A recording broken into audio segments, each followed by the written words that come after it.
Rain whispered over the hills like an unfinished song. The Blake family estate stretched endlessly, a kingdom of golden fields and tired soil. Once it had been a paradise of color, orchids, roses, lavender, but now it lay silent, the air heavy with the scent of decay. Ethan Blake, the only heir to the family's fortune, stood by the window of his father's office, staring at the horizon with his usual look of quiet arrogance. He was handsome in the cold way marble statues are, distant, perfect, untouchable. To him, the land was just another asset on a balance sheet. The crops were failing, the workers were tired, and his father was furious. But Ethan didn't care. Not really. That morning, an old gardener mentioned a woman who might help, a florist from town with an uncanny gift for reviving dying plants. Ethan laughed. A florist, he scoffed. What will she do? Talk to the soil. But when the patriarch of the family, Richard Blake, decided to give her a chance, Ethan rolled his eyes and returned to his coffee. Hours later, a modest bicycle stopped by the mansion's gate. A young woman stepped off, her dress simple, her hands marked by earth, her eyes bright with something money couldn't buy. Peace. Her name was Clara. She looked at the vast, lifeless field and smiled faintly. "It's not dead," she whispered. "It's just forgotten." When she entered the estate, the family's eyes followed her like she didn't belong. The servants whispered. The rich guests stared. Ethan didn't even greet her. He simply said, "Do whatever you think works, but don't expect miracles. Science already failed us." Clara nodded gently. "Sometimes it's not science that fails," she said softly. "It's patience." For days, she walked among the plants barefoot, feeling the soil between her toes, mixing her own natural remedies. Tea made from crushed mint leaves, lemon peel and honey water she poured at dawn. The workers laughed behind her back. The city girl thinks she's a witch. But slowly, something strange began to happen. The air smelled fresher. The earth started to breathe again. One afternoon, Ethan came outside to find her kneeling in the mud, singing quietly as she pressed her palms against the roots of a dying rose bush. For the first time, he didn't see dirt. He saw devotion. Still, he couldn't admit it. "You're wasting your time," he muttered. "You should be in a flower shop, not a farm." Clara looked up, her face lit by the sun. "Maybe," she said, "but someone has to believe life can grow again, even when it looks impossible." Her voice carried something Ethan hadn't felt in years, sincerity. He turned away quickly, as if afraid of what her words might awaken. That night, thunder rolled over the valley. Ethan couldn't sleep. He went to the balcony and saw her, under the rain, covering fragile plants with plastic sheets so the storm wouldn't destroy them. She was soaked, trembling, but smiling. He'd never seen anything like it. Before we go further into this story that proves humility can change even the coldest hearts, let me ask you something with warmth and honesty. If you believe that kindness still has power in this world, subscribe to the channel and leave your like right now. Your support keeps these true-to-life stories alive and helps them reach others who need a reminder that beauty still exists in small acts. Thank you. From the heart. Now, take a deep breath and come with me. By dawn, the storm had passed. Clara was still, there gently wiping water from the petals. When Ethan stepped outside, he froze. The field, once grey, shimmered under the morning light, faint colours returning, like the land itself had decided to wake up. He walked closer. How did you do that?" she smiled. "I didn't. The earth just needed someone to listen." For the first time, Ethan had no reply. The next morning, the house smelled like tension and expensive coffee. Richard Blake sat at the long dining table, scrolling through numbers. On his tablet, his brow wrinkled as if the land itself had offended him. At the other end, Ethan stirred his drink without tasting it, replaying the image of Clara in the rain, her hands over the fragile stems like a prayer. His mother, Eleanor, broke the silence first. "I heard the girl stayed outside all night," she said, with the kind of tone people reserve for stray animals. Surely we don't need that sort of theatrics to fix a field. Richard didn't look up. We've tried everything else. If her nonsense works, I don't care if she dances naked in the mud, Eleanor recoiled. Richard! Ethan almost smiled, but it disappeared when his father finally looked at him. Have you checked the numbers from the north field? Richard asked. Yes, Ethan replied. They're bad. And the projections if we lose this harvest? Worse. Then let the girl stay, Richard said, returning to the tablet. If she fails, I'll throw her out myself. Ethan's jaw tensed. He wasn't sure why, but something in him tightened at those words. She's just a florist, he reminded himself. You don't even know her. Outside, Clara walked with a bucket in her hand and a notebook under her arm. Her bicycle leaned against a tree, its frame chipped and old, but the basket at the front was lined with fresh daisies she'd woven herself on the way. She knelt by the soil, touching it gently, writing something into the notebook. Moisture level, color, smell. She listened to the ground the way some people listen to music. Miss Clara, one of the workers called, half mocking, half curious. Do we bow to the plants before or after we water them? A few of the others laughed. Clara looked up, smiling calmly. You can laugh if you like. Just don't step on the roots when you do. They're trying very hard. The worker frowned, embarrassed without knowing why, and moved his boot aside. Ethan watched from a distance, arms crossed, leaning on a wooden post. She hadn't noticed him yet. It bothered him that he couldn't quite read her. Most people around here wanted something. Money, a contract, a favor. What did she want? He finally approached. How long are you planning to stay? He asked. Clara shaded her eyes with her hand and looked up at him. Until they can breathe on their own again, she said. They? Ethan repeated. You mean the plants? Yes, she smiled. You look surprised. I am surprised, he admitted. You speak about them as if they were people. Clara shrugged softly. They give air, food, color. They respond to how we treat them. Some people would call that alive, wouldn't they? Ethan opened his mouth to respond, then stopped. Her logic was annoyingly simple. And you're doing all this for what? He asked.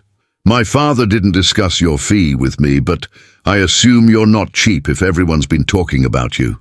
She laughed, a small, clear laugh that didn't fit in that heavy estate. Your father wanted to pay me, she said, but I didn't accept. He frowned. You refused? I only asked for seeds, she said, and permission to walk the land. Ethan stared at her, puzzled. Seeds, he repeated. You're healing a failing estate in exchange for seeds.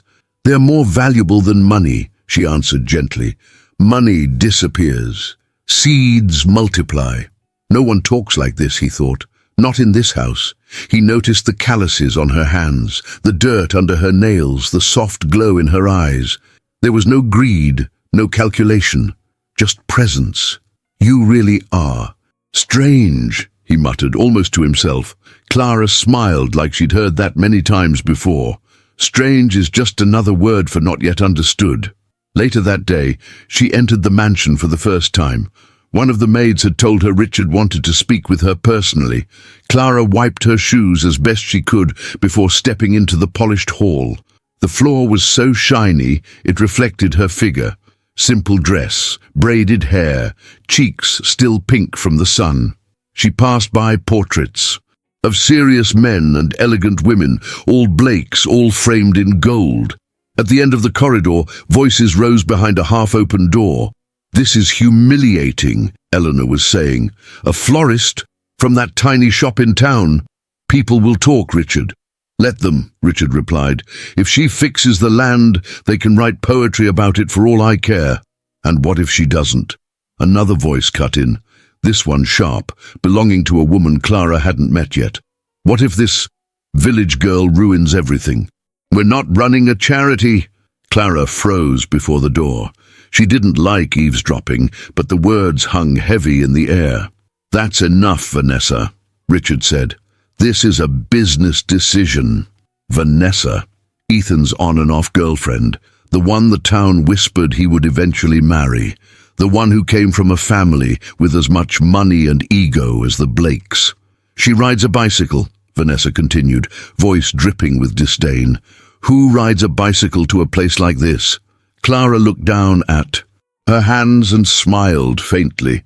There it was again, the assumption that value was measured in leather seats and tinted windows. A maid saw her and opened the door wider. "Mr. Blake," she murmured, "Miss Clara is here." The room fell silent.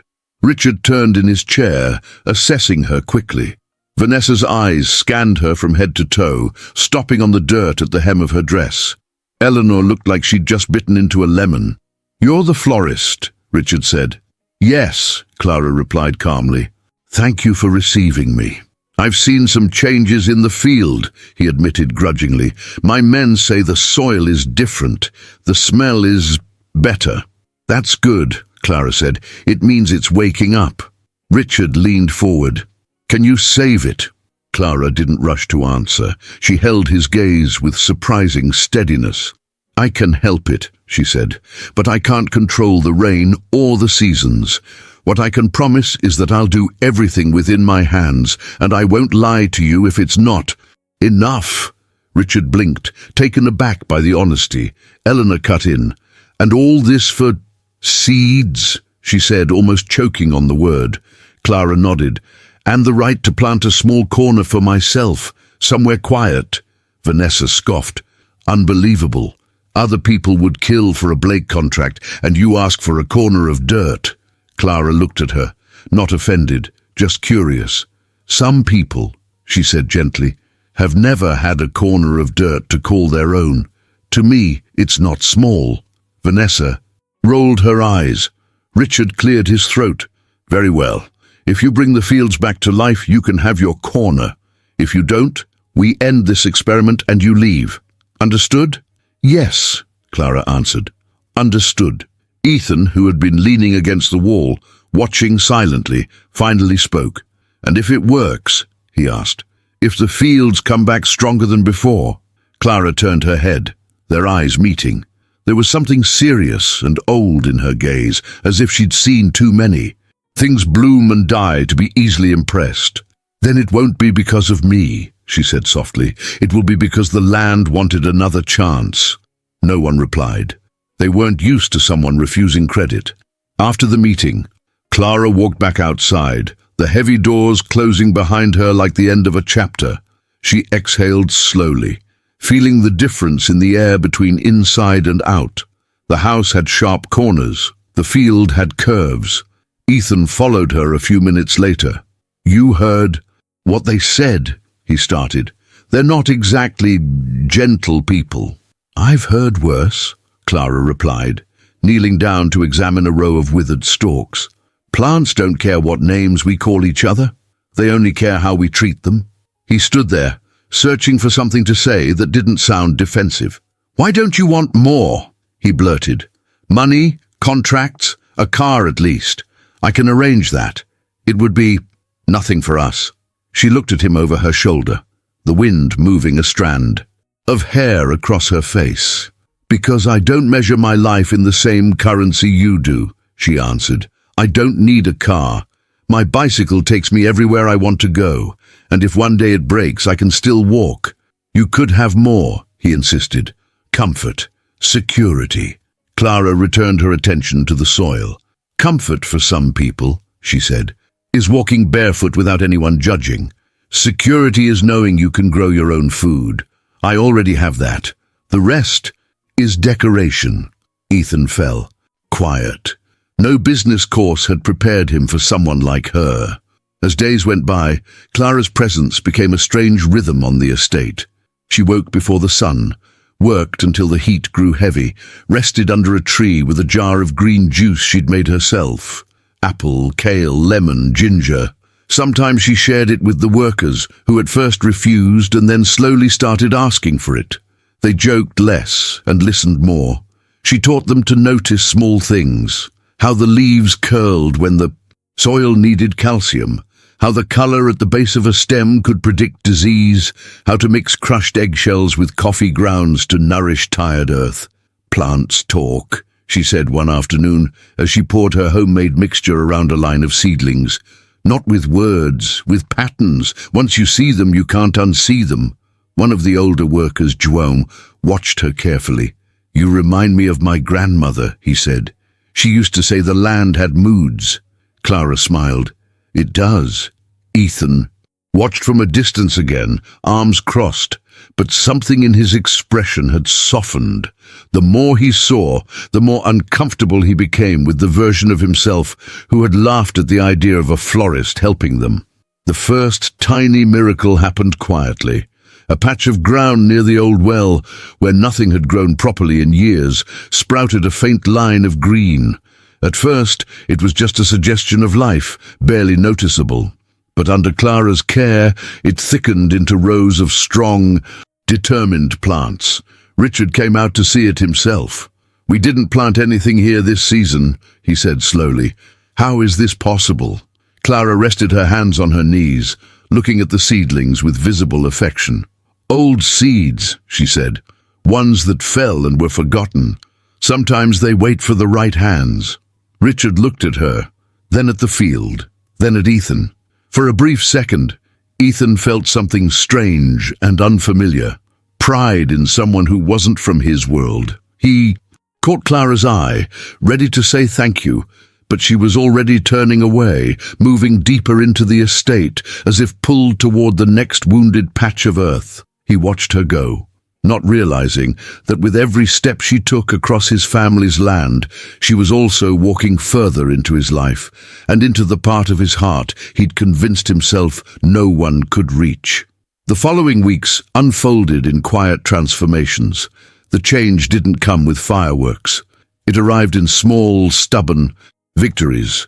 A row of wilted plants holding their heads a little higher, a patch of soil turning darker and richer, the air around the estate growing softer, less suffocating.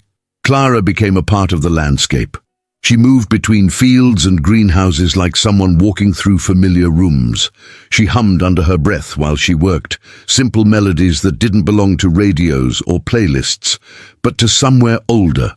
The workers started timing their breaks to her routine, just to hear the way she explained things.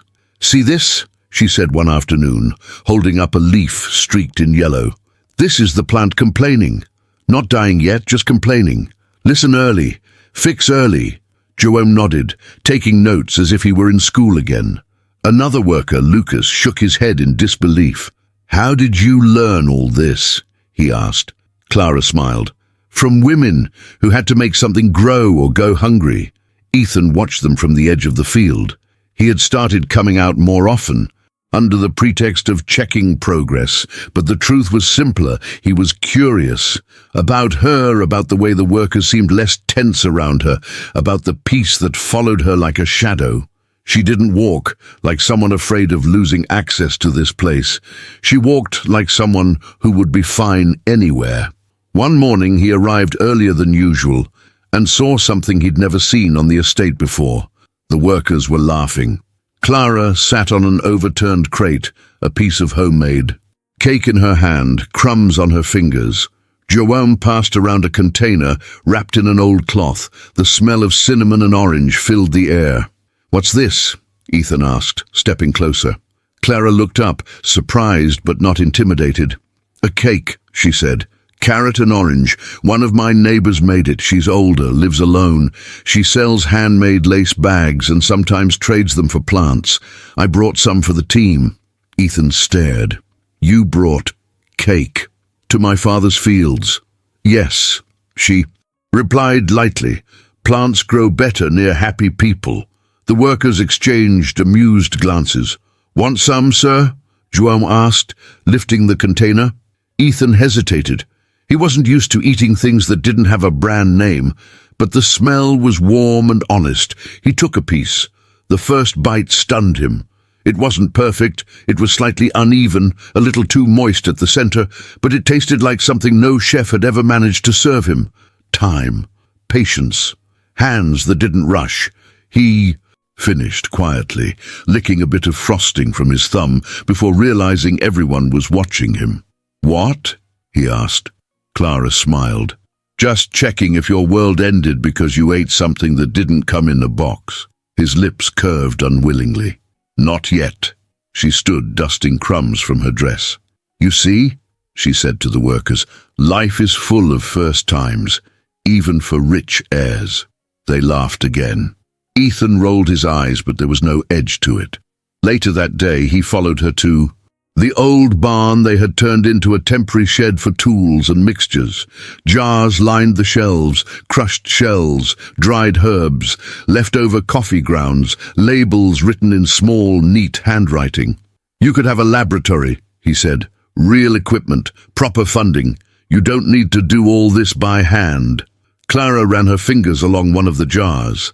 Sometimes doing things by hand is what keeps us human, she answered. Machines are good, but they don't teach patience or humility. He leaned against the doorframe, watching her. You really never thought of leaving this life, he asked. Starting over somewhere else? Bigger? Shinier? I already left once, she said softly.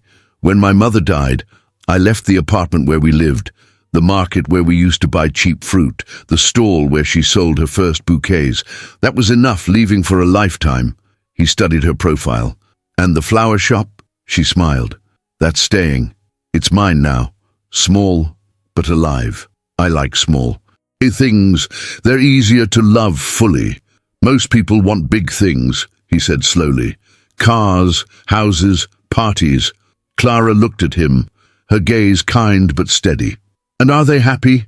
She asked. He didn't answer. A few days later, the estate hosted a lunch for a group of business partners.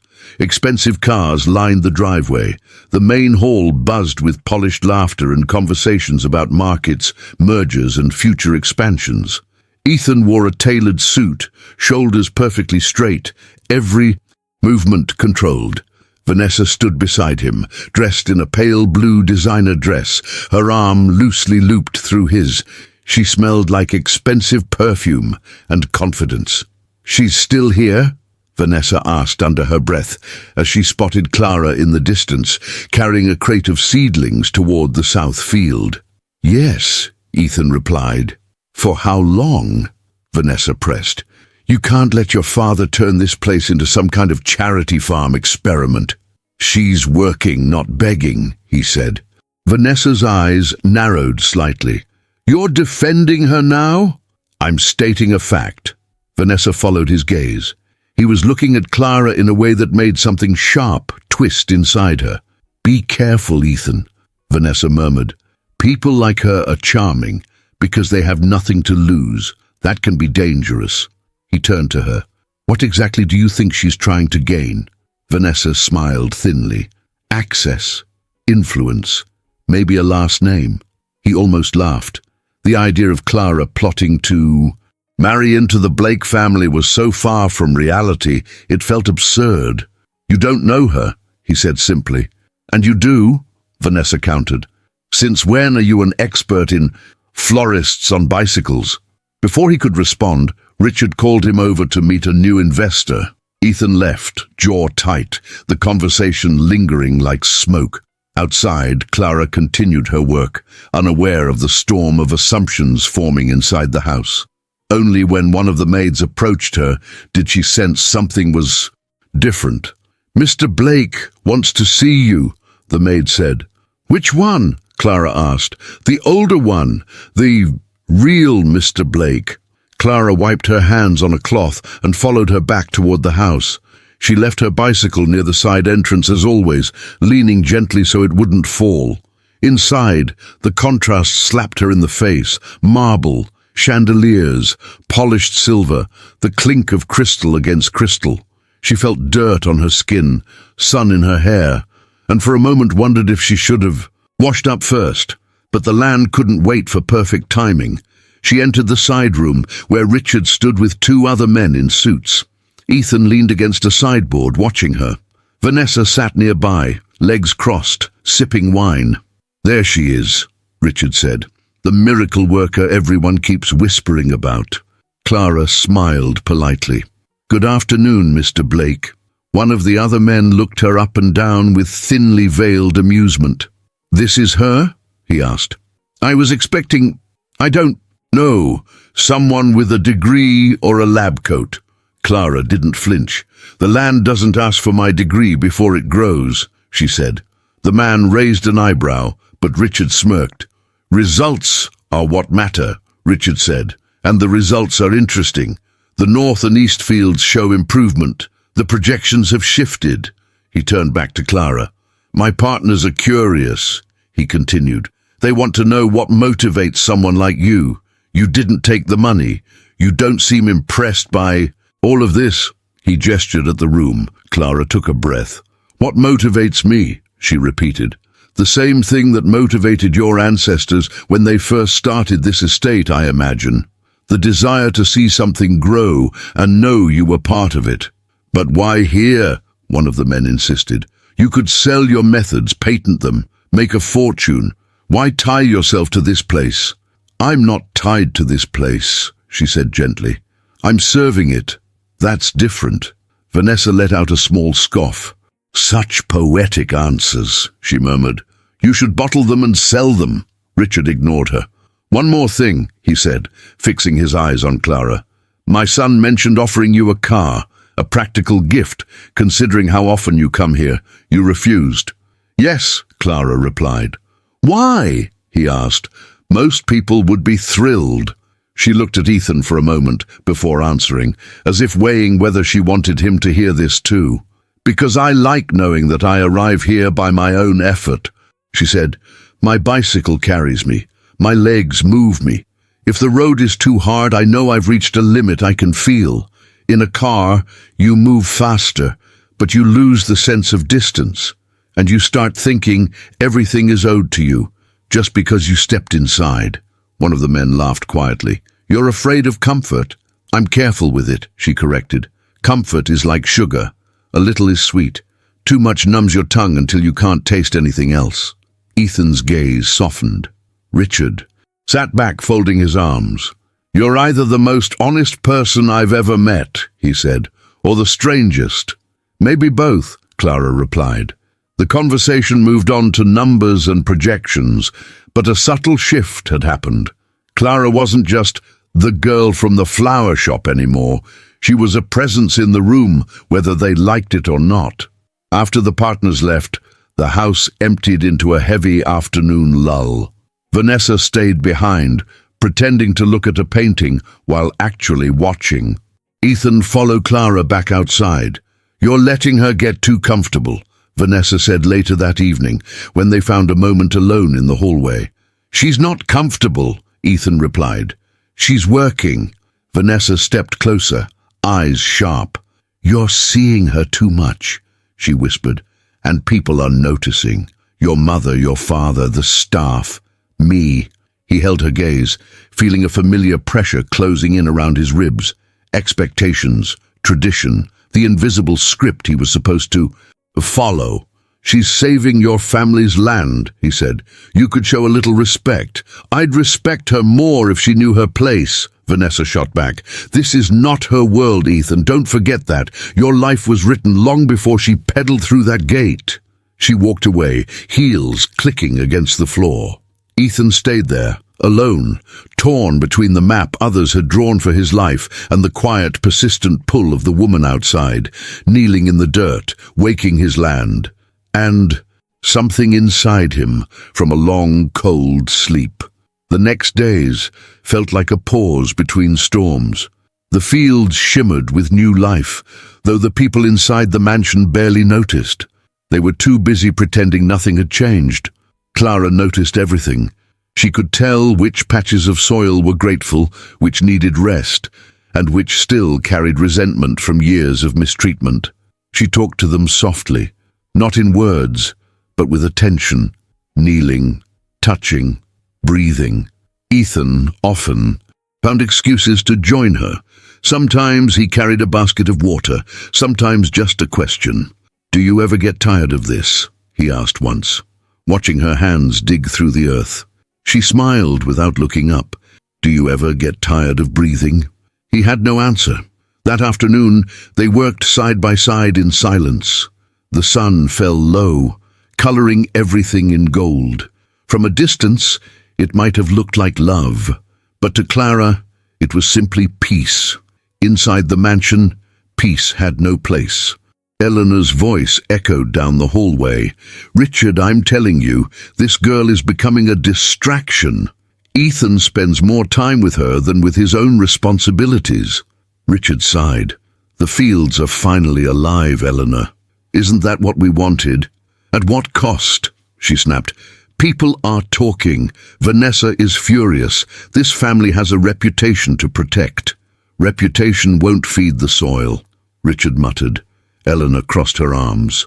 "And what about your son's engagement? You think Vanessa will tolerate this fascination much longer?" Richard looked out the window, where Clara and Ethan walked through the rows of flowers. He said nothing. One evening, as the sky blushed purple, Clara arrived with a small crate covered by cloth. Ethan met her near the barn. "What's that?" She lifted the cloth to reveal tiny seedlings with white roots curling like thread. "Wild daisies. They used to grow everywhere around here. I'm bringing them back." He smiled faintly. "You're planting memories?" "Exactly." She knelt to dig the first hole. "Memories are part of the soil. When we forget them, the land forgets us too." He crouched beside her, helping without asking. Their hands brushed. For a second, neither moved. The moment felt fragile, like one of the petals between them. "Tell me something," he said quietly. "Why did you really come here? Not for money, not for land. What pulled you to this place?" Clara looked at the horizon. "I don't know. Sometimes life whispers and you just follow. Maybe this land called me because it needed to be forgiven." He frowned. "Forgiven for what? For being taken for granted." She pressed the last seedling into the ground and patted the earth gently. "Everything deserves a second chance, Ethan. Even people who've forgotten how to listen." He didn't realize she was talking about him. That night, the wind picked up. The scent of wet earth drifted through the open windows of the mansion. Ethan lay awake, staring at the ceiling, hearing her words replay in his mind like a lullaby and a warning. Down below, Clara sat by the fields under the moonlight, writing in her small notebook. She listed soil changes, rainfall predictions, and one quiet line at the bottom. "Something in him is starting to bloom." Morning came with chaos. A loud argument broke out near the stables. Ethan rushed outside to see a truck stuck in the mud, Vanessa's. Her designer shoes were sinking in the dirt as she shouted at the driver. "This place is ridiculous. Why is everything so filthy?" she yelled. Clara approached calmly. "Because it rained," she said softly. "The soil is alive again." Vanessa turned sharply. "Oh, it's you, the miracle florist." Clara's tone stayed even. "I'm just doing what I can." "Well, do less," Vanessa snapped. "You're confusing people who don't know better." Ethan stepped forward. "Vanessa!" She raised a hand. "Don't, Ethan. I know what this looks like. You're chasing a fantasy. When this is over, she'll be gone. And you'll still be a Blake." Clara remained quiet. The mud around Vanessa's feet thickened as if to mirror her anger. "I'm not chasing anything," Ethan said. "And she's not the one who's confused." Vanessa's eyes widened. "So that's what this is now? You're defending her in public?" "I'm defending decency." Vanessa laughed coldly. "Enjoy your little garden fairy tale, Ethan. When the flowers die, I'll be the one still standing." She got back into the truck, slamming the door. The tires spun, flinging mud across Ethan's trousers and Clara's dress. Vanessa sped off. Clara wiped her face and smiled faintly. "She's right about one thing." "What's that?" "Flowers die," Clara said, "but they always come back when it's their season again." He looked at her, and in that instant, something unspoken passed between them, a promise without words. That evening, the workers lit small lanterns near the barn, celebrating the first full bloom in the southern fields. Laughter, food, the sound of a guitar. They called it a rebirth night. Clara didn't like being the center of attention, but they made her sit at the table. Ethan joined them, refusing his usual seat in the mansion. Joan raised a glass. To Miss Clara, she gave the land back its voice. Everyone cheered. Clara blushed. "I didn't do it alone," she said. "The land forgave us all." When she looked at Ethan, he was already watching her. And for the first time, he wasn't thinking about money, legacy, or reputation. He was thinking about how something small, a seed, a word, a gesture, could rewrite everything he thought he knew about love and worth. He didn't touch her hand that night. He didn't have to. The air between them had already done it. The next morning, the mansion woke to raised voices. From the corridor outside Richard's office came the unmistakable rhythm of an argument held just low enough to be dangerous. Ethan paused before entering. "You're blind, Richard," Eleanor hissed. "That woman has turned the workers against you. They listen to her now." Richard's reply was steady. "They're producing again. For the first time in years, the fields look alive." "At what cost?" she demanded. "Do you even see how your son looks at her?" Silence. Then Richard sighed. He's always looked for meaning in numbers and contracts. If she gives him something better to look at, perhaps that's not the worst thing. Ethan pushed the door open before he could stop himself. "You're talking about me as if I'm not here." His mother straightened, startled. "I know what you were doing," he said quietly. "And you're wrong. She isn't manipulating anyone. She's saving the land." Eleanor's eyes softened for a second. "Ethan, she doesn't belong in this world." "Maybe this world doesn't deserve her," he said, and left before either of them could answer. Outside, the morning was cool and bright. Clara stood near the greenhouse, her hands deep in a bucket of compost. She looked up as he approached. "You look like someone who's been fighting a storm," she said. "Something like that." "Did you win?" He smiled tiredly. "Not sure yet." "Then come help me. Soil listens better than people." They worked quietly for a while.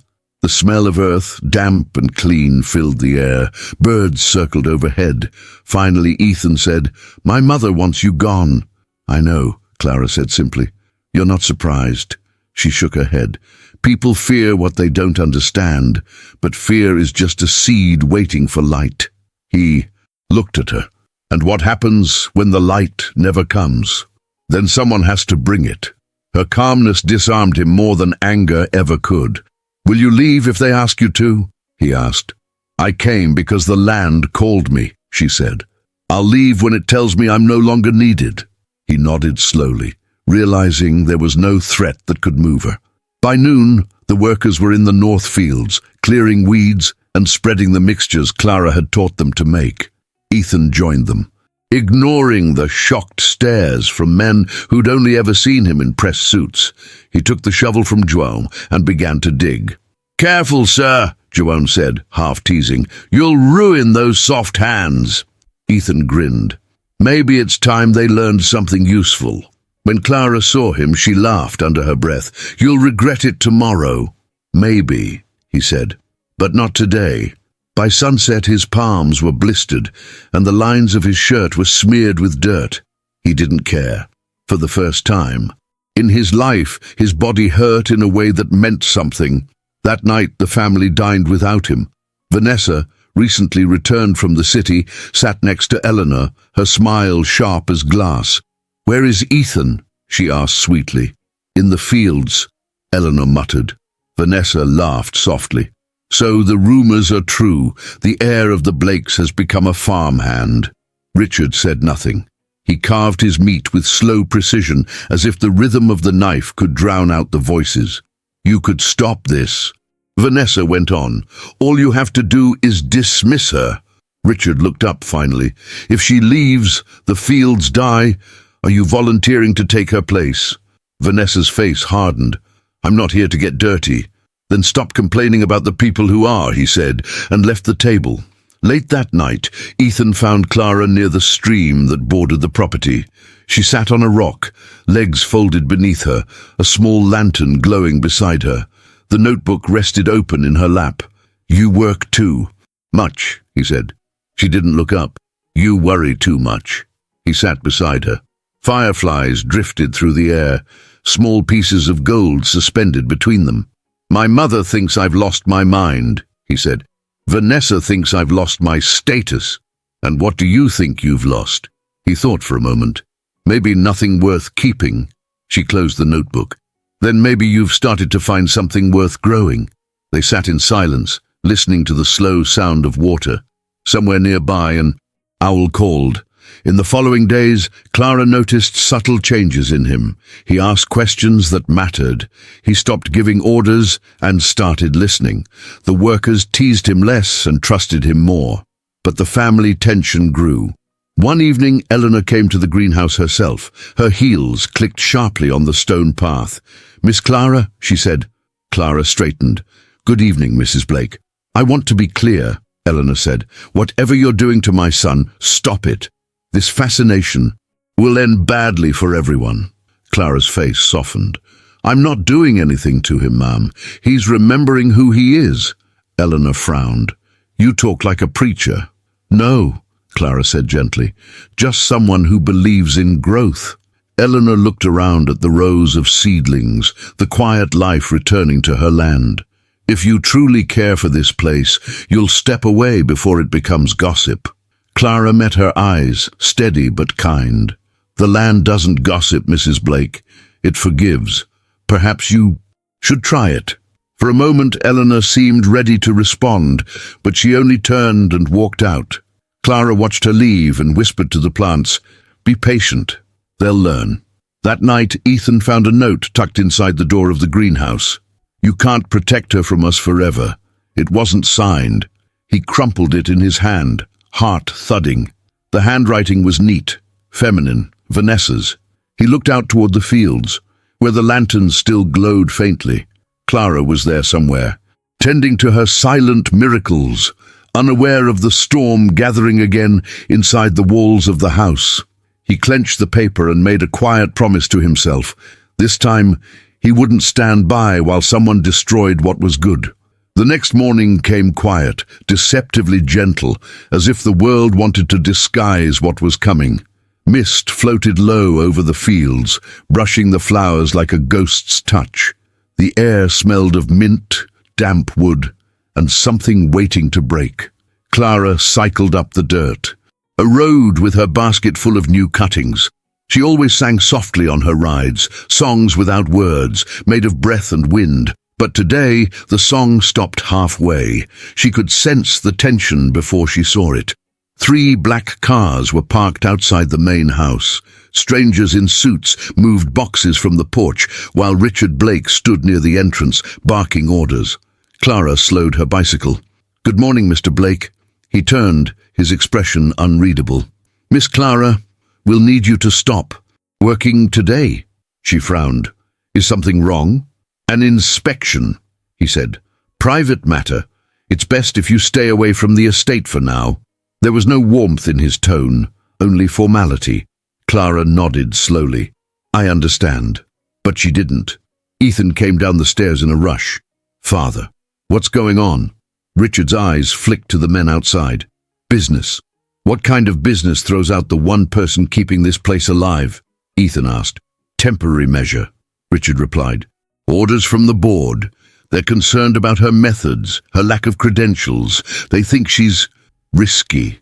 Ethan's jaw tightened. "The board or Vanessa?"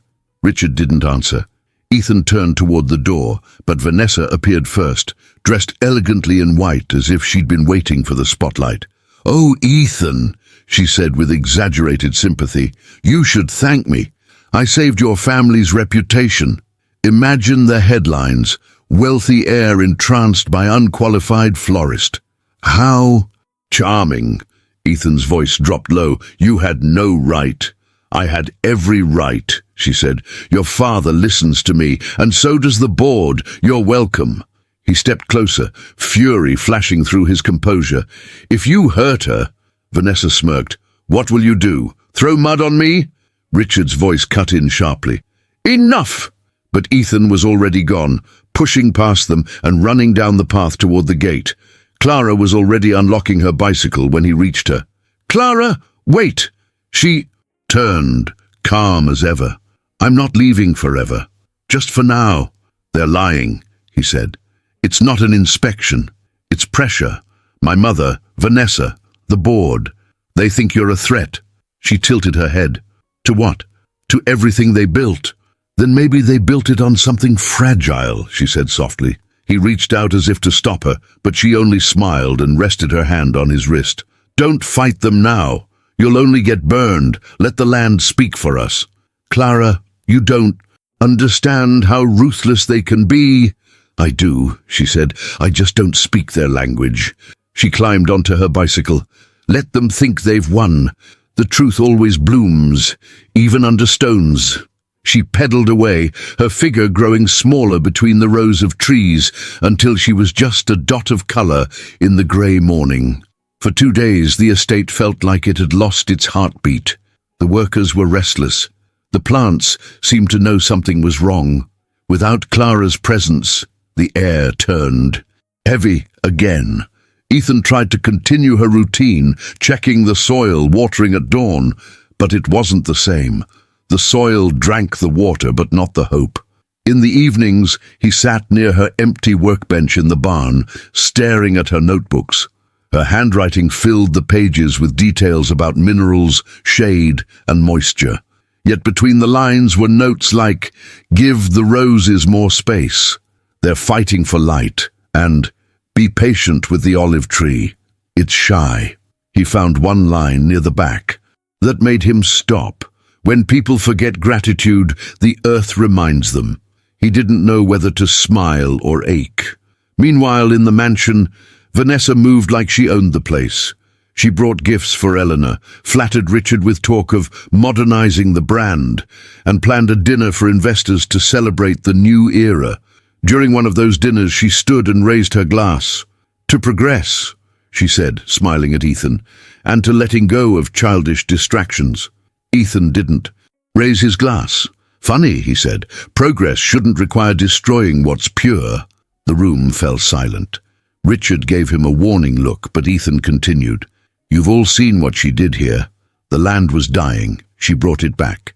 And you reward her by erasing her name from the project?" Vanessa's lips curved. "You're emotional, Ethan. That's not how leadership works." "Maybe leadership needs more emotion," he said. Richard's voice cut like steel. "Enough, both of you." Vanessa smoothed her dress. "You can thank me later, Richard. In a few weeks, no one will even remember her name." Ethan stood abruptly and left the table. That night, the storm returned. The first one since Clara left. Thunder crawled across the valley, rain slashing through the air. Ethan ran through the mud toward the south fields, where new sprouts had begun to emerge. The wind howled, tearing through the young plants. He grabbed wooden stakes, trying to shield them with plastic sheets the way he'd seen Clara do.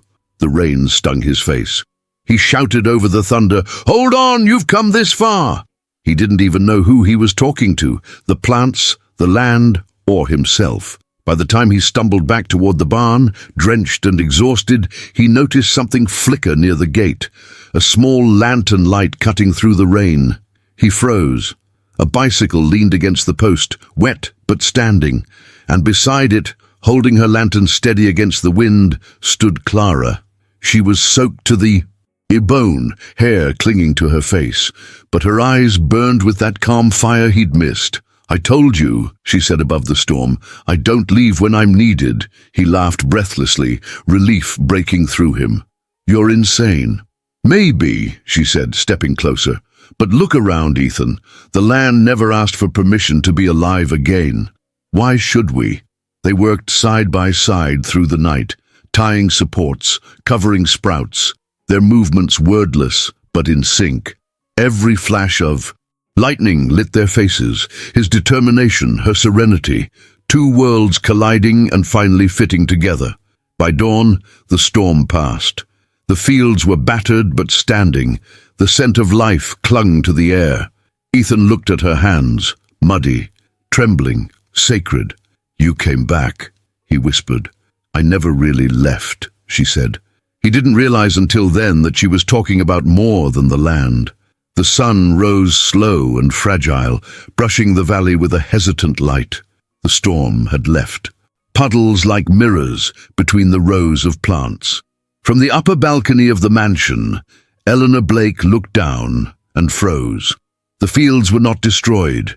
They were radiant, Tiny drops of dew clung to every leaf, catching the sunlight like crystals. Workers moved silently among the rows, whispering as if afraid to wake something sacred. And there, at the center of it all, stood Clara, her hair damp, her hands muddy, giving instructions with quiet certainty. Eleanor's chest tightened. She had expected ruin. Instead, she saw rebirth. Behind her, Richard appeared, coffee in hand. "You should be happy," he said, voice gravelly. "Looks like the land survived again." Eleanor didn't answer. She was watching Ethan approach Clara, sleeves rolled up, exhaustion on his face but light in his eyes. The two of them smiled at each other like people who had seen the same miracle. "That woman will destroy him," Eleanor whispered. Richard sipped his coffee. "Or she'll save him. Depends which side." "You're standing on." Down in the field, Clara noticed the shadow falling beside her and turned. Ethan stood there, hands in his pockets, eyes softer than she'd ever seen them. "You didn't have to come," she said. "I didn't have a choice." "You always have a choice," she replied. He looked toward the hills. "Maybe, but some choices finally make sense." She smiled faintly. "Then let's start again." They walked through the rows together, checking damage, replanting small shoots. Every time his hand brushed hers, he felt a warmth that had nothing to do with the sun. When Joam arrived, shaking his head, he laughed. "You two look like you've been through war." Clara grinned. "We won, didn't we?" "For now," Ethan said quietly. Inside the mansion, Vanessa stormed through the hallway, her heels striking the marble like gunshots. She found Richard in his office. "Why is she back?" she demanded. "I told you the board ordered her removal." Richard set his pen down calmly. "The board doesn't own the rain, Miss Hathaway. The fields are hers as much as ours now. She earned that." "She's ruining your family's name," Vanessa shouted. "She's saving our future," he replied. Vanessa's eyes flashed with rage. "And Ethan? What about him?" "He's falling for her, Richard, a nobody with dirt under her nails. Do you know what that does to your legacy?" Richard stood. "Legacy?" His voice thundered now. "A name on dying land means nothing. She gave us life again. Maybe it's time we learned from her." Instead of fearing her, Vanessa's breath caught. "You can't mean that." "I do," he said. "And if you can't handle that truth, perhaps you don't belong here either." She left, her perfect hair trembling with fury. By midday, Ethan's hands were raw, but the sight of new buds pushing through the soil made him forget everything else. The workers brought food, simple bread, roasted vegetables, a jar of honey Clara had made herself. They ate, sitting on overturned crates. "I never thought I'd see this." "Again," Joan said, looking at the field. "My father used to say this land had a soul. I thought it died with him." Clara smiled. "Souls don't die. They just wait for someone to listen." Ethan glanced at her, wondering if she even realized the weight of what she said. When he spoke, his voice was low. "You could leave now, you know. You've proven yourself. No one would blame you." She looked at him, the light catching her eyes. "Would you want me to leave?" He hesitated. "No." "Then I'll stay." Simple, final. That evening the family gathered for dinner. The storm outside had left the windows streaked, the fire crackling. The tension was thicker than smoke. Clara entered quietly, invited by Richard himself. She wore a simple linen dress, her hair braided back. She looked out of place among the crystal and gold, yet somehow more real than all of it. Eleanor's expression was carved in marble. Vanessa was absent, but her presence lingered in whispers. Richard gestured to the seat beside him. "Sit, Miss Clara." She did. Ethan sat opposite her. The silence that followed felt like a test. Finally, Richard spoke. "You saved this family's land. I'd be a fool not to admit it. I was wrong to doubt you." Clara lowered her eyes modestly. "I didn't do it alone, sir. The land just needed care." Eleanor set down her fork sharply. "And now what? Are we expected to celebrate? To forget that my son has abandoned his responsibilities for what?" Ethan interrupted. "For being human? For learning to see?" "Don't raise your voice to me," she warned. Clara spoke softly. Mrs. Blake, your son hasn't abandoned anything. He's building something new. Maybe that frightens you, but it's not wrong. Eleanor turned on her. You think you understand this family? You've been here for weeks. You don't know what it means to hold power, to bear a legacy. Clara met her gaze without flinching. Power without compassion turns into fear, and fear kills everything it touches, even love. The room went still. The only sound was the fire. Richard leaned back, studying her. You speak like someone twice your age. I listen to the earth, she said. It's older than all of us. For a moment, even Eleanor had no answer. Later, when the meal ended, Ethan walked her outside. The sky was deep blue, scattered with stars. They'll never accept me, she said quietly. They will, he said. They just don't know it yet. She smiled sadly. You have too much faith in people, and you have too much in plants. Plants never pretend, she whispered. People do. He reached for her hand. Then teach me how not to. She didn't pull away. The wind carried the scent of wet flowers around them, and for a heartbeat the world shrank to the warmth of his fingers and the light in her eyes. Somewhere far above, a single shooting star crossed the sky, quiet, unnoticed, except by two souls who had finally stopped pretending they were strangers. The storm left more than puddles behind. It left whispers. By sunrise, word had spread through the entire town that the florist had stayed overnight at the Blake estate during the tempest. Some said she had saved the fields again. Others said she had done far more than that. When Clara arrived at the market to buy fresh herbs, people stared. Some smiled kindly, others didn't bother to hide their smirks. She paid no attention.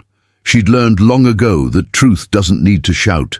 Still, as she mounted her bicycle to ride back, she felt the faint sting of judgment behind her. At the mansion, Richard was already pacing the study when Ethan entered. I know what you're going to say, Ethan began, and I don't care. Good, Richard said, because you're going to hear it anyway. Ethan braced himself, but his father's tone wasn't angry, it was worried. The board met this morning. Vanessa's been feeding them stories. She told them the storm wasn't an accident, that you staged it. Staged the weather? Ethan scoffed. How desperate is she? Richard ignored the sarcasm. They want to cut funding for next season. They think this project is making us look unprofessional. Ethan's voice hardened. This project is the only reason our land isn't a wasteland. You saw what she did. I did, Richard admitted, and that's what frightens them. They don't like things they can't control. Outside, Clara was examining the northern rose when Eleanor approached. She wore a long coat despite the sun, her jewelry catching every glint of light. Miss Clara, she called. Clara stood. Good morning, Mrs. Blake. I'd like to speak plainly, Eleanor said. You've done wonders here, and for that I thank you. But this, she gestured to the flourishing fields, has gone far enough. The more alive this land becomes, the more dead my family looks. It's tearing us apart. Clara's gaze was steady. Life doesn't destroy Mrs. Blake. It only reveals what was already broken. Eleanor looked away, her jaw tightening. You speak like someone who's never had to protect a name. I protect something older than names, Clara said softly. Roots. For a long moment, they said nothing.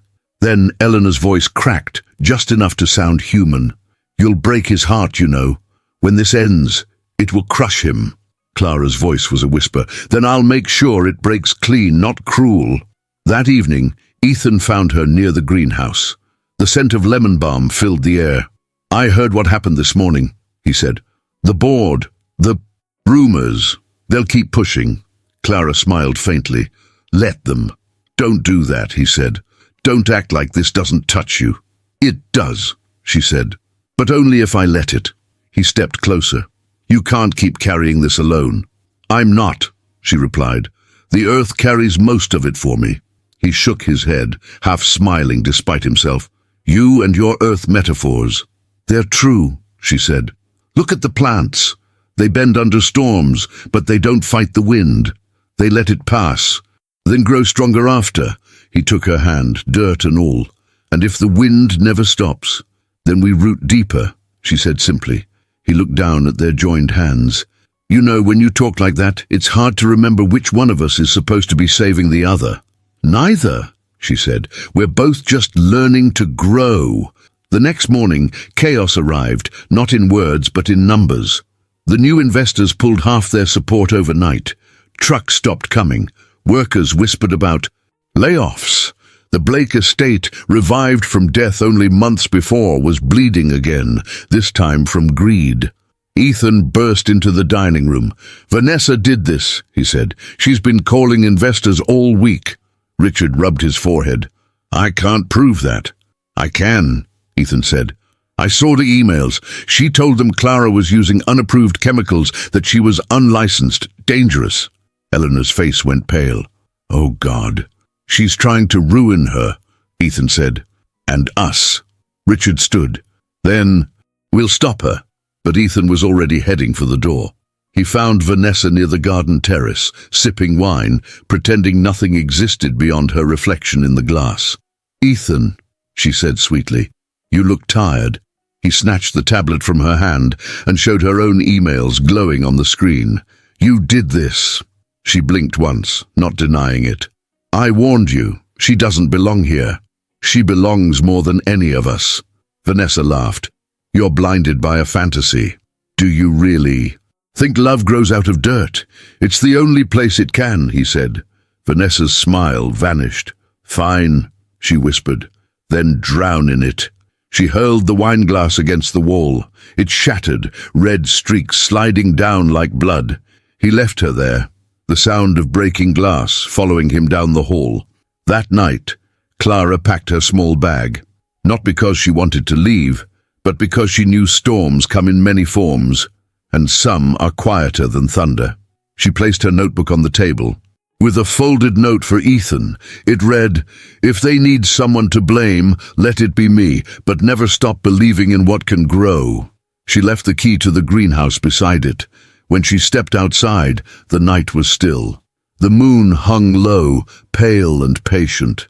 She wheeled her bicycle past the sleeping fields, whispering a silent goodbye to each patch of soil she'd healed.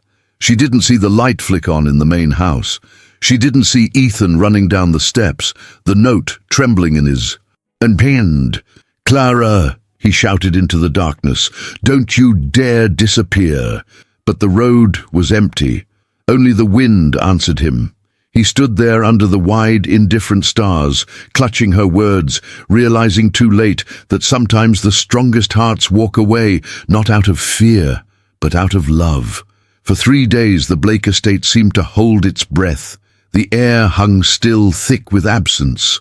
No laughter from the workers, no humming from the fields. Even the birds stopped nesting near the greenhouse.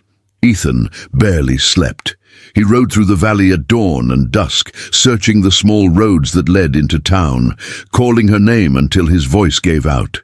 Every time he returned, he found new signs of decay, the flowers wilting faster, the soil turning pale again, the silence of something once alive, now grieving. Richard watched him from the balcony, guilt gnawing like rust. He had believed in order, in names, in legacy. Now all he saw was loss. Eleanor avoided the windows altogether. Her pearls felt heavier around her neck. She wanted to say something, to apologize perhaps, but pride sealed her mouth shut.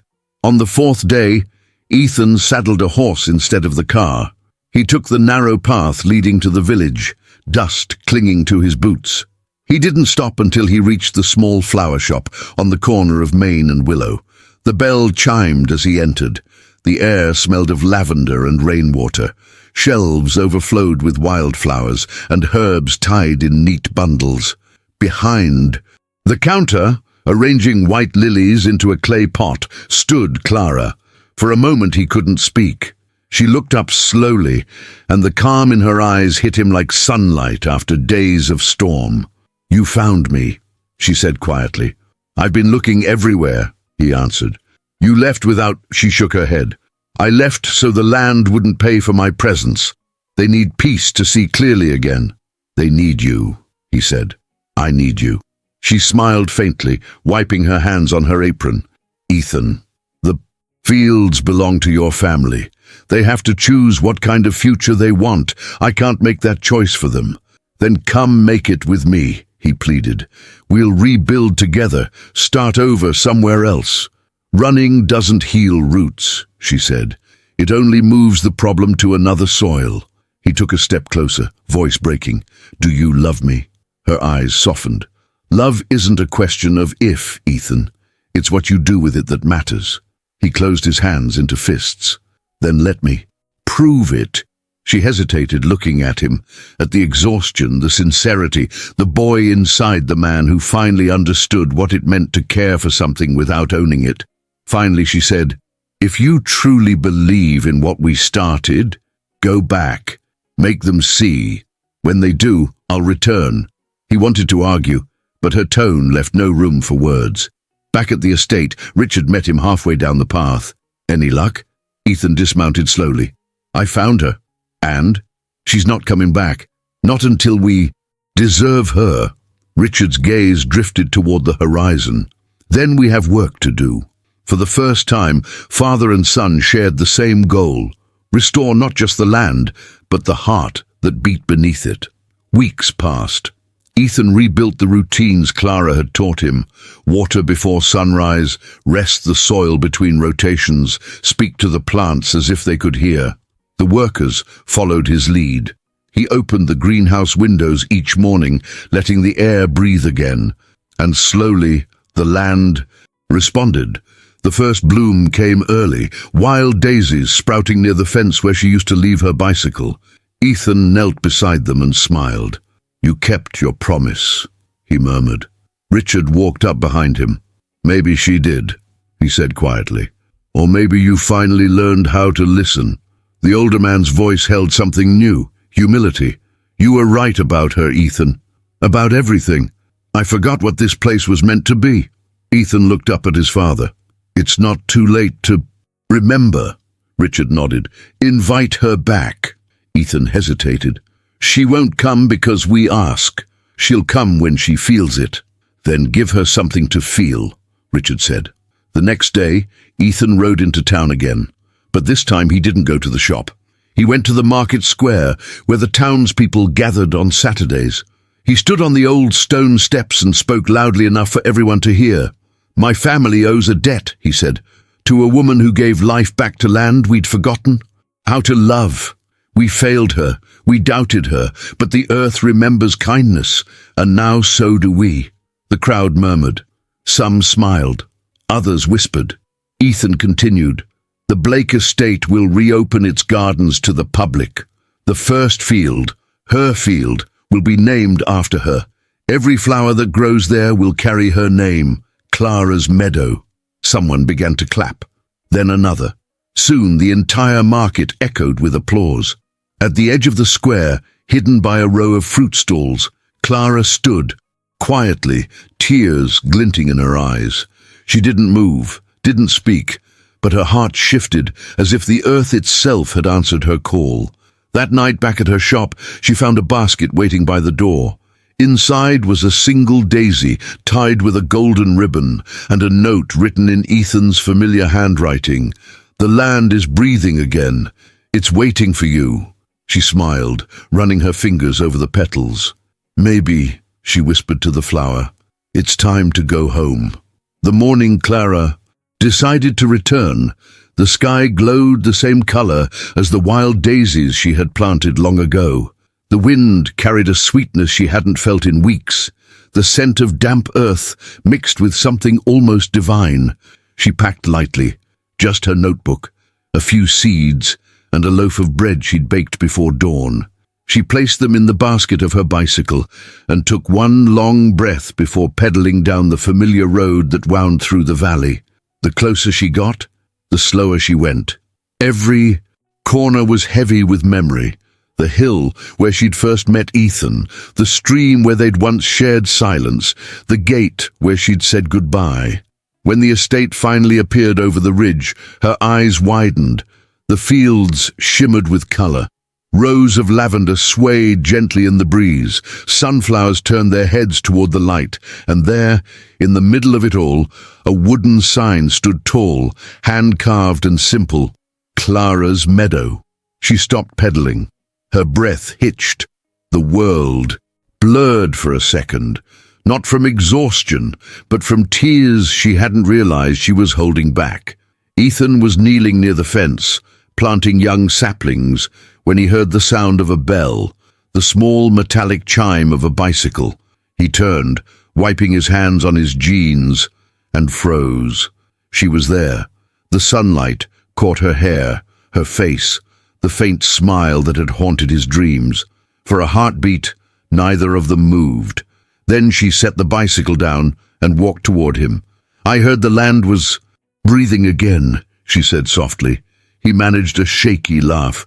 "It's been waiting for you." They stood in silence for a moment, surrounded by the hum of bees and the rustle of leaves. "I saw the sign," she said, eyes glistening. "You didn't have to do that." "Yes," he said, voice low, "I did. You gave this place back its soul. The least I could do was give it your name." She shook her head. "It was never mine." "Then it's everyone's now," he replied. Inside the mansion, Richard watched from the window. He had rehearsed this moment in his mind 100 times, but now that it was real, his throat felt tight. Eleanor entered quietly. She followed his gaze and froze when she saw Clara. "She came back," she whispered. "Yes," Richard said, "and I'm going to speak to her."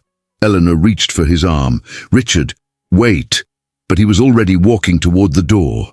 Outside, Clara and Ethan turned as the sound of boots crunched over gravel. Richard stopped a few steps away, hat in hand. The proud lines of his face seemed softer somehow. "Miss Clara," he said, voice rough, "I owe you something I've never owed anyone before. An apology." She blinked, taken aback. "I let my pride blind me," he continued. "I forgot that land doesn't answer to wealth or titles. It answers to care, and you reminded me of that." Clara smiled gently. "You didn't owe me anything, Mr. Blake. You owed it to the land." He chuckled quietly. "Maybe, but I'd like to owe you a thank you anyway." She bowed her head. "Slightly." "Then thank the earth with me. She's the one who forgives faster than we do." Richard looked at Ethan, then at Clara, and something unspoken passed between them. Not just acceptance, but peace. Later that afternoon, Eleanor appeared at the edge of Clara's meadow. She carried a basket covered with linen. "I made this," she said awkwardly. "Bread. I'm not sure it's any good." Clara smiled, eyes bright. "Then it's perfect." They stood together for a moment, the silence between them, finally soft. Eleanor cleared her throat. "I was wrong about you." Clara's voice was calm. "You were protecting what you loved. It just took time to see it wasn't under threat." Eleanor nodded. "You changed this place." "No," Clara said. "It just remembered how to be alive." Eleanor laughed quietly. "You talk like the land has a mind of its own." Clara looked over the rows of flowers, their colors shimmering in the sun. "Maybe it does. It certainly has a heart." At sunset, the workers gathered for the reopening of the gardens. Tables were laid with simple food, fruits, vegetables and bread from the same dough Eleanor had made. Music drifted through the fields, gentle, joyful. Richard stood before everyone. This land was dying because we stopped listening. Then someone came who reminded us that even the richest soil is worthless without gratitude. He turned toward Clara. She didn't ask for payment, only for a chance to heal what we'd broken.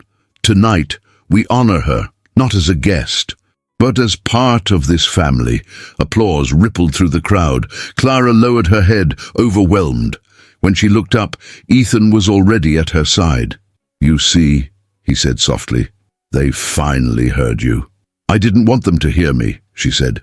"I wanted them to hear the earth." He smiled. "Maybe they heard both." As the music swelled, the last light of day bathed the field in gold. Clara took off her shoes, feeling the soil beneath her feet. Ethan followed her lead. They stood barefoot, side by side, the smell of rain and blossoms around them. He looked at her. You came back, she smiled. I told you, I never really left. And when the first stars appeared, the land seemed to glow from within, as if it too had been waiting for this moment, when forgiveness and love finally took root in the same soil. The celebration didn't end that night.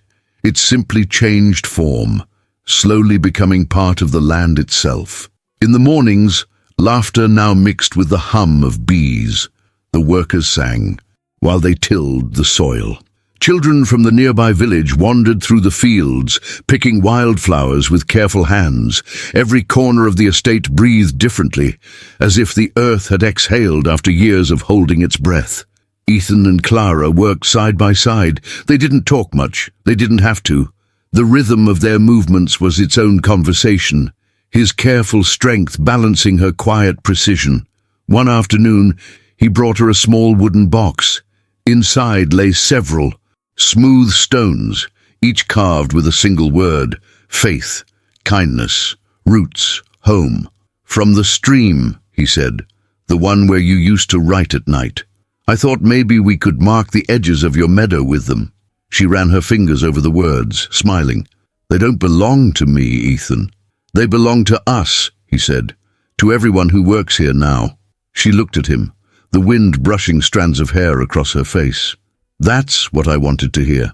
When autumn came, the estate hosted a harvest fair for the first time in decades.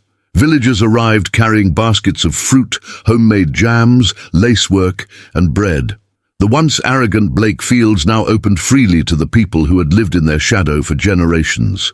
Eleanor supervised the baking tables with sleeves rolled up and flour on her wrists. Richard handled the accounts, but with a lightness in his voice no one had heard in years. Who would have thought, he murmured to her as they watched the crowd. All it took was a florist on a bicycle. Eleanor smiled faintly. She brought back more than flowers, Richard. She brought back humility. At the center of the fair stood Clara's meadow. The flowers bloomed in every color imaginable: golden, lilac, pale blue. Strings of lanterns hung between poles, glowing softly as dusk settled. Ethan moved through the crowd, shaking hands, greeting families, feeling something he'd never felt at any Blake event before: belonging. When the music started, a slow folk melody played. By an old violinist, Clara was sitting by the edge of the meadow, weaving a crown of tiny white blossoms. Ethan crouched beside her. You're avoiding the crowd, he said. I'm watching them, she answered. It's the first time the land and the people have laughed together. He touched one of the flowers in her hands. What are you making? A promise, she said. These are Queen's tears. They bloom even when the season says they shouldn't. He smiled. Like us, then. She looked at him, eyes bright under the lantern light, like hope. Later that night, Richard raised his glass once more. To Miss Clara, he began, and to every hand that chose care over pride. May this land never forget the lesson she taught us. Applause filled the air, but Ethan stepped forward before it died down. There's something else, he said, his voice steady. This meadow isn't just a field. It's a promise, and I'd like to keep it properly. He turned to Clara. The crowd quieted. I once thought love was about ownership, he said. Then you showed me it's about tending what you're given, even if it's fragile, even if it doesn't belong to you. You healed this land, my family, and me. So I want to ask, not as a Blake, but as a man who finally understands what's worth keeping. Will you share this life with me? Gasps rippled through the crowd. The lanterns swayed gently, casting gold over their faces. Clara's eyes glistened. For a heartbeat, she didn't speak. Then she lifted the flower crown and placed it lightly on his head. You already had my answer, she whispered. It grew here long before you asked. The crowd erupted in applause and laughter. Even Eleanor wiped at her eyes. Ethan took Clara's hands, and together they stood in the center of the field as the music began again. No grand ballroom, no chandeliers, just moonlight, petals, and the quiet joy of two hearts rooted in the same soil. As the night deepened, Clara slipped away for a moment, walking to the edge of the meadow. She knelt, pressed her palms to the ground and closed her eyes. "Thank you," she whispered to the earth. When she stood, she saw Richard and Eleanor watching her from a distance. The older woman lifted her hand in a small, respectful wave. Clara smiled, returning it. The bridge between them, once so fragile, had finally held. Hours later, when most of the guests had gone home, Ethan and Clara wandered through the empty field. The lanterns flickered low. The scent of flowers and bread hung in the air. He turned to her. "You realize we'll have to do this every year now." She laughed softly. "Then I'll need more seeds." "You'll have everything you need," he said. "Always." She looked around, the land glowing faintly under the moon, the house in the distance, the path that led back to her shop. "I already do." And when the wind moved through the meadow, it sounded almost like applause. Soft, endless, alive.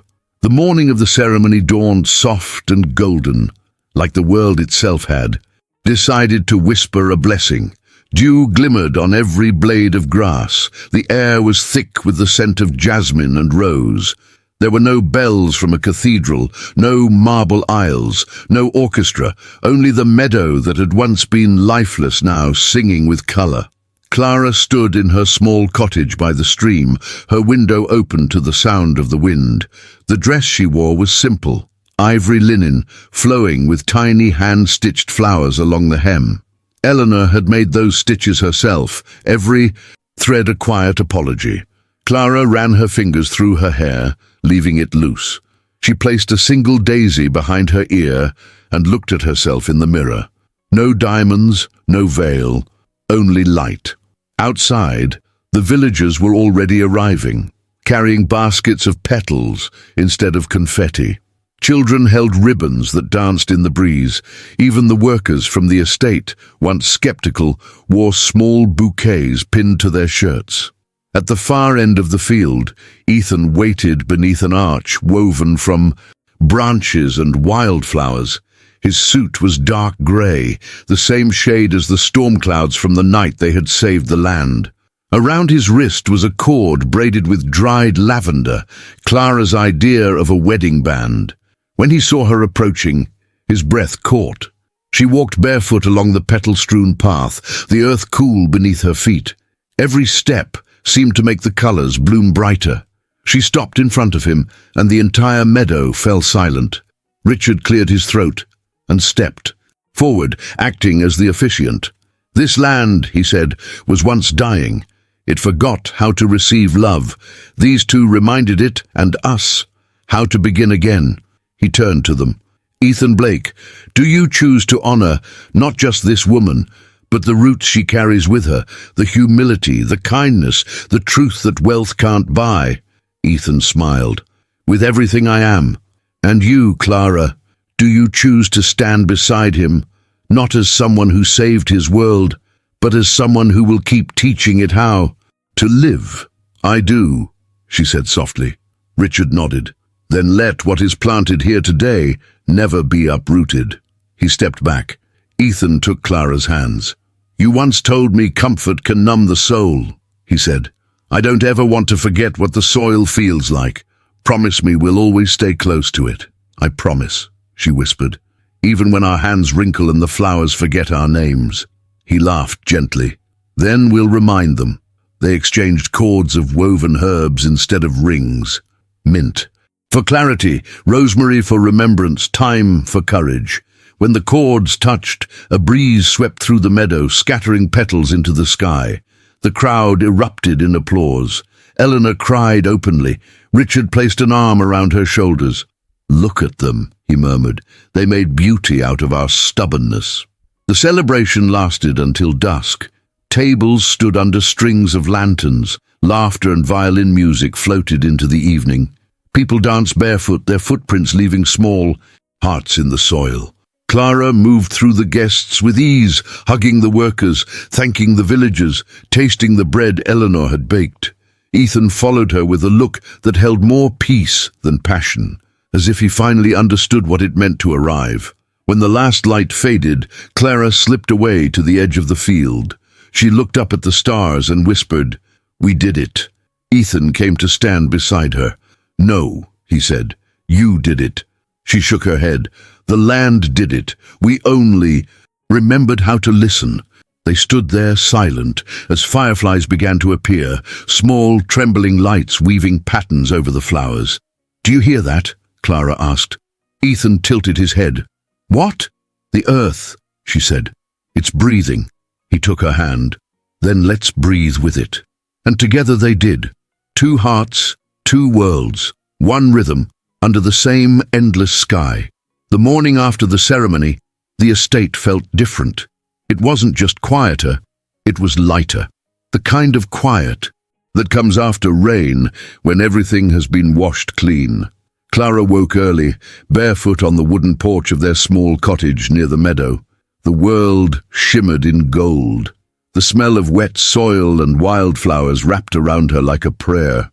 She could still hear faint echoes of laughter from the night before, the way the children had danced through the petals, the songs that lingered long after the music stopped. Ethan was already outside feeding the horses. His sleeves were rolled up, his hair tousled by the wind. When he saw her, he smiled the kind of smile that comes from peace, not excitement. The smile of someone who no longer needed to prove anything. "Good morning, Mrs. Blake," he teased softly. She smiled. "That sounds strange." "Then we'll find another name," he said. "Something that fits the life we're building. Something like Keepers of the Field, maybe?" He grinned. "I can live with that." The weeks that followed became a season of quiet miracles.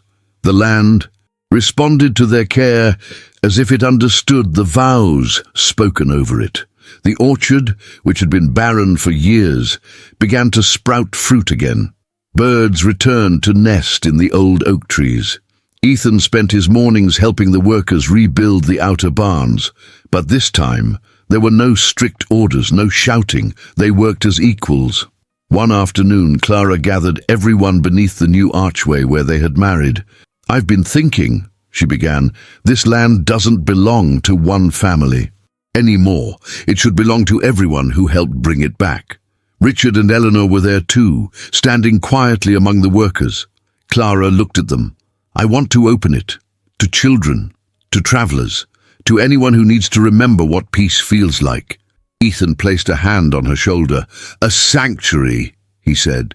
"Yes," she whispered, "a sanctuary of roots." The crowd murmured in approval. Even Richard nodded, his voice low but proud. "Let the Blakes be remembered for something more than wealth," he said. "Let them be remembered for giving life back." Eleanor smiled faintly. "And for learning to bake bread." Laughter rippled through the group. Over the next months, Clara's meadow transformed again, this time into something larger than anyone expected.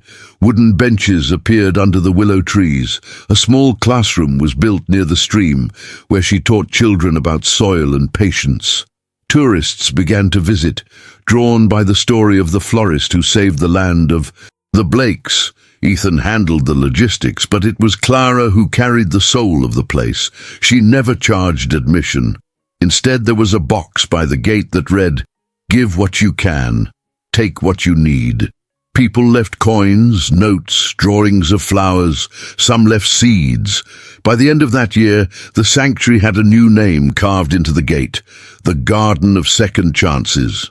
One afternoon, Clara found Eleanor sitting under a tree, sketching the view.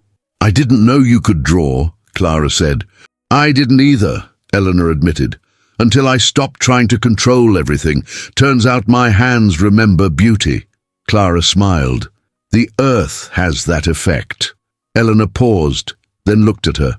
"You know, if I had met you years ago, before all this pride and fear, maybe I wouldn't have seen you as a threat. You see me now," Clara said gently. "Yes," Eleanor replied, "and I see myself a little better too." They shared a quiet moment, 2 women from different worlds meeting in the same light. That evening, Ethan walked with Clara to the highest hill overlooking the fields. The setting sun painted everything in orange and amber. From there, they could see workers finishing the day, laughter drifting through the wind, the distant chime of a bell from the village below. "You did it," he said softly. You turned a farm into a heart. Clara shook her head. We did it, and the earth helped. He looked at her hands, still rough, still marked with traces of soil, and kissed them. Don't ever stop teaching me how to listen. I won't, she said, but one day others will teach us. He smiled. That's the plan. That's the seed, she replied. They stood there until the first stars appeared. The meadow below glowed under the twilight, not with wealth or gold, but with quiet purpose. Later that night, as she wrote in her notebook, Clara paused and looked at the last page. Beneath her careful handwriting were the words she'd written months ago. When people forget, gratitude the earth reminds them. She smiled and added one more line below it, and when they remember, the earth begins to sing. Years passed like gentle seasons, one blending into another, marked not by calendars, but by blooms. The garden of second chances had become more than a sanctuary. It was a living story whispered from town to town. Travelers came from distant places, not to see luxury or architecture, but to feel something they had lost in the noise of their own lives. They walked, barefoot through the soil Clara once saved, touched petals with reverence, and left with hands smelling of lavender and hope. Clara never called herself its owner. She called herself its keeper. Every morning, she walked the fields with a cup of tea in her hand, greeting every flower like an old friend. Children waved from the classrooms near the stream. She always stopped to teach them how to plant seeds. Don't push them too deep, she would say, kneeling beside them. They need to see the light to remember why they're growing. Ethan watched her from a distance most days, content, quiet. His business suits had been replaced by linen shirts and soil-stained boots. He no longer carried a phone in his pocket, but a small knife for pruning branches. The man who once measured worth in profits now measured it in breaths shared with the wind. One evening, as the sky turned rose-colored, a journalist arrived. She had heard the legend of the Florist and the Heir and wanted to write about the place. You could have sold this land for millions, she said, walking beside Clara through the rows of flowers. But you turned it into a garden anyone can visit for free. Why? Clara smiled. Because value isn't what you take from something. It's what you give back. The journalist tilted her head. And what did the land give you in return? Forgiveness, Clara said simply. And purpose. The woman lowered her camera. People say you saved this place. Clara shook her head. The land saved me first. I was just humble enough to notice. That night, Clara and Ethan sat under the same willow where he had first confessed his love. The moon shimmered above them, reflected in the quiet stream. You ever think about how it all started? Ethan asked. All the time, she said. A dying field, a family lost, a florist on a bicycle. He chuckled. You make it sound like a fairy tale. It was never that, she said softly. It was just truth. People forget that truth can be beautiful. 2. They fell silent, listening to the night. Crickets sang. The wind rustled through the tall grass. I wonder, he said, if our children will keep this going. They will, Clara said, because they'll grow up knowing that love isn't just between people. It's between hearts and the world that holds them. He took her hand, weathered but strong. You really believe that, don't you? With everything I am. Years later, long after newspapers had faded and the journalists stopped visiting, the day meadows still bloomed. Richard and Eleanor's graves rested beneath the largest oak, surrounded by wildflowers. On their shared stone were words carved by Clara herself. We learned to listen. The workers' families continued tending the fields, passing down Clara's teachings to new generations. Each spring, they celebrated Rebirth Day, a festival of music and seed planting that drew people from every corner of the valley. At the center of it all, the old arch of wildflowers still stood. Beneath it, a wooden bench bore a plaque that read, "In honor of the florist who taught us that love grows best in humble soil." Sometimes, visitors claimed they saw a woman cycling along the dirt road at dawn, a flash of white linen, a basket of flowers, laughter in the wind. No one could say for sure if it was real or memory, but the garden always bloomed brighter on those mornings. And every night, when the wind moved through the meadow, it carried a familiar rhythm, soft, eternal, like the heartbeat of the earth itself, whispering, "Kindness never dies, it just takes root somewhere new." The sun dipped behind the western hills, leaving the garden bathed in liquid gold. Every flower turned its face toward the last light, as if offering thanks for another day. The air was still, the kind of stillness that feels sacred. The wind began to move, slow at first, then softer, carrying the faint hum of life that had always lived here. And in that golden hush, the voice of the narrator rose, quiet, tender, filled with the ache of memory and the comfort of knowing how things end when they end right. There are places in this world where time forgets to move, where it waits patiently for the human heart to remember what truly matters. The Blake estate was once such a place, a monument to pride, to wealth, to everything the earth could never understand. But one day a woman arrived, a florist with dirt under her nails and light in her eyes. She didn't bring money, she didn't bring power, she brought listening, and the land heard her. She bent to touch the soil everyone else had given up on, and it breathed again. Flowers grew where scorn once bloomed. Forgiveness sprouted where arrogance had taken root. They said she saved the farm, but maybe it was the farm that saved them all. The camera would drift over the meadow, now endless and full of life, where bees floated lazily between rows of color. Children's laughter echoed faintly. Someone played a violin near the stream. Then, the lens would find the wooden sign, Clara's Meadow. The letters aged but strong. A few petals rested on the carved words carried by the wind. The voice continued. She never wanted monuments. She wanted mornings. Mornings filled with dew, hands busy, hearts quiet. She believed that every seed was a promise, and that promises once planted never really die. She taught an heir to kneel. She taught a family to forgive. She taught a town to believe again. And in doing so, she reminded the world of something it had almost forgotten, that kindness can outlive everything. The scene would fade to twilight. Lanterns flickered on along the paths. The same willow tree swayed gently over the stream. Two bicycles leaned against the fence side by side, their baskets still lined with wildflowers.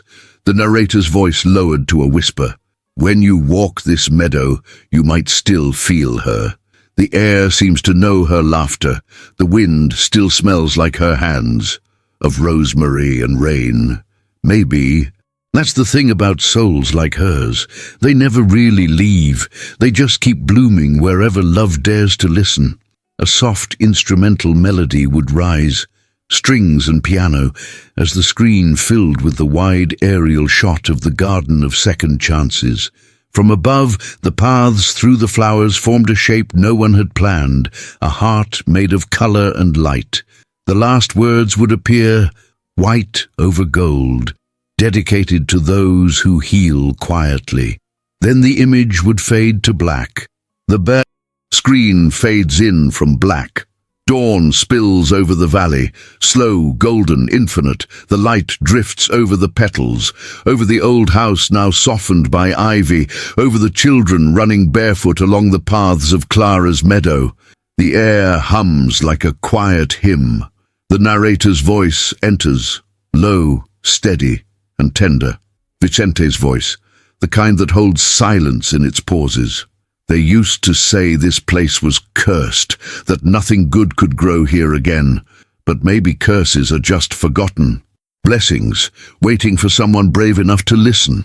The camera glides past the old oak under which Richard and Eleanor rest, the flowers swaying gently around their names. Then over the stream where Ethan still sits sometimes, sketching plans for new gardens. His hair now streaked with silver, his eyes soft with years. And then, her. Clara walks through the meadow, her white linen dress brushing the tips of the flowers.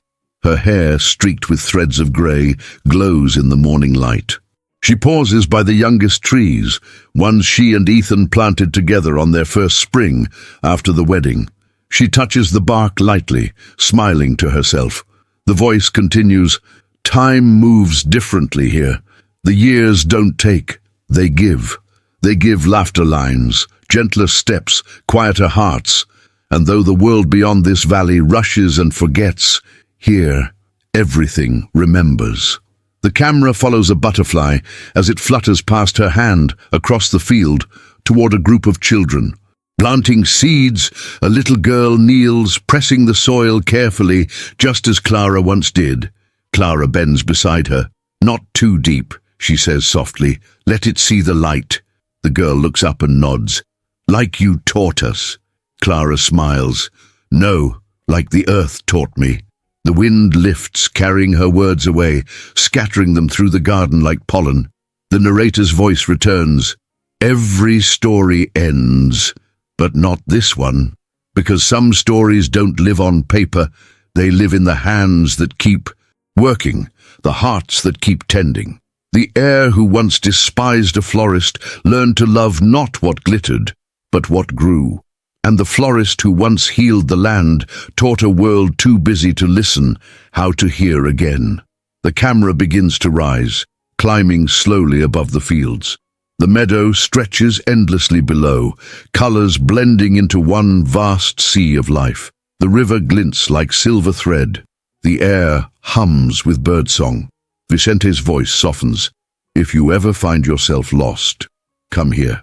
You'll find no gates, no guards, only open paths and forgiving ground. Sit among the flowers, breathe, listen.